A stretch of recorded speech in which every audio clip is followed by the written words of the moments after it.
Genesis chapter 18. The Lord appeared to Abraham near the great tree of Mamre while he was sitting in the entrance to his tent in the heat of the day. Abraham looked up and saw 3 men standing nearby.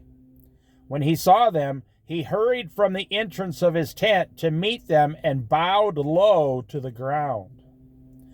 He said, "If I have found favor in your eyes, my Lord, do not pass by your servant. Let a little water be brought, and then you may all wash your feet and rest under this tree. Let me get you something to eat so you can be refreshed and then go on your way, now that you have come to your servant." "Very well," they answered, "do as you say." So Abram hurried into the tent to Sarah. "Quick," he said, "get 3 sheaves of the finest flour and knead it and bake some bread." Then he ran to the herd and selected a choice, tender calf and gave it to a servant who hurried to prepare it.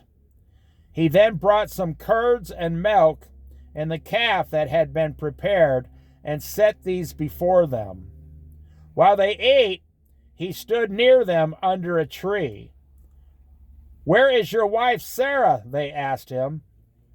"There in the tent," he said. Then one of them said, "I will surely return to you about this time next year, and Sarah your wife will have a son." Now Sarah was listening at the entrance to the tent, which was behind him. Abraham and Sarah were already very old, and Sarah was past the age of childbearing. So Sarah laughed to herself as she thought, "After I am worn out and my Lord is old, will I now have this pleasure?" She meant her husband. She used to call him Lord. Her husband was old.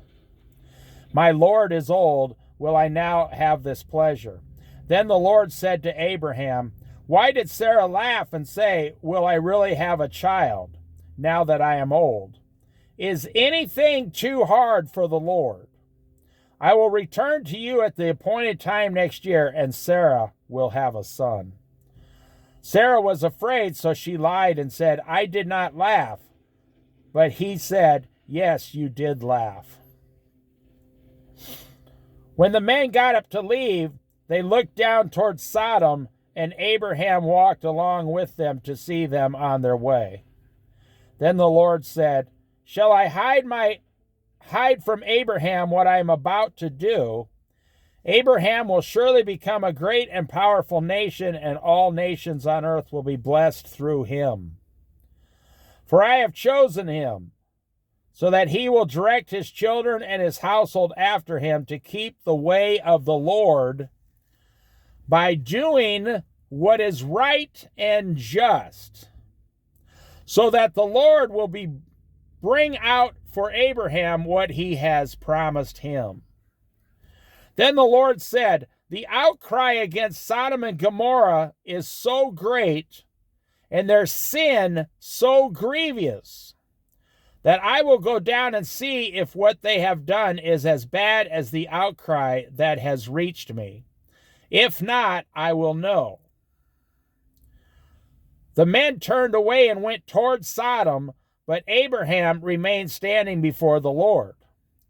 Then Abraham approached him and said, "Will you sweep away the righteous with the wicked?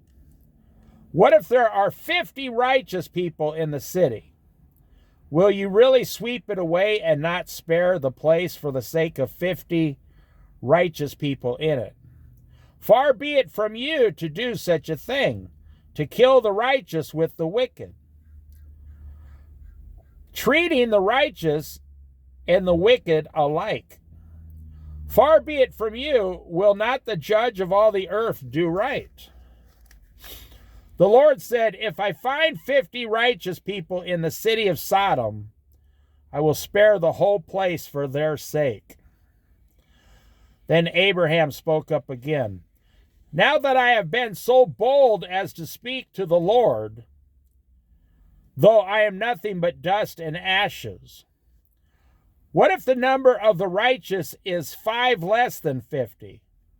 Will you destroy the whole city for a lack of 5 people? If I find 45 there, he said, I will not destroy it. Once again, he spoke to him.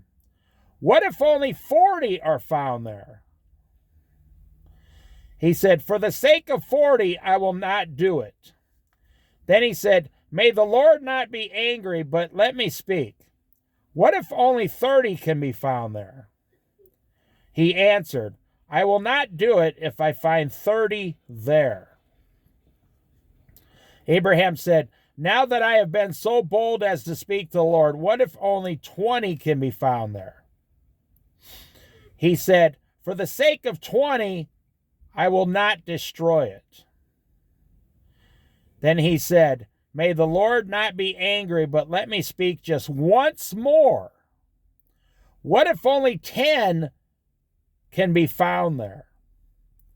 He answered, for the sake of 10, I will not destroy it. When the Lord had finished speaking with Abram, he left, and Abram returned home. So that means when God destroyed Sodom and Gomorrah, there were not 10 righteous people in those 2 very large cities. They couldn't even find 10 righteous people.